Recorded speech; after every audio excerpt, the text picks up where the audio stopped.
আমাদের চানা মশলা হতে যাচ্ছে, তার উপকরণ রেডি করছি আমরা।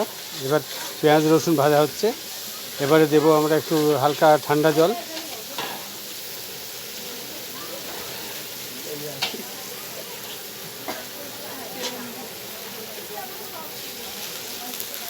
এবার দেব আমরা মশলা,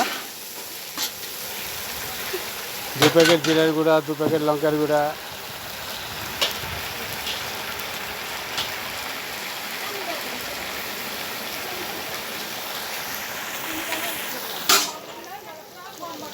এবারে আমরা ছোলা দিয়ে দিচ্ছি।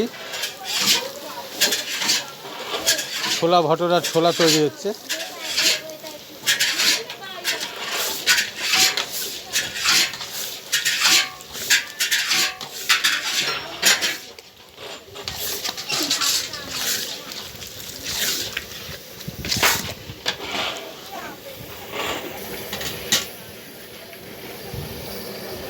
আমাদের ছোলা মোটামুটি রেডি। 20 মিনিট উনুনে রাখতে লাগবে। 20 মিনিট পরে নামিয়ে দেবো এটা।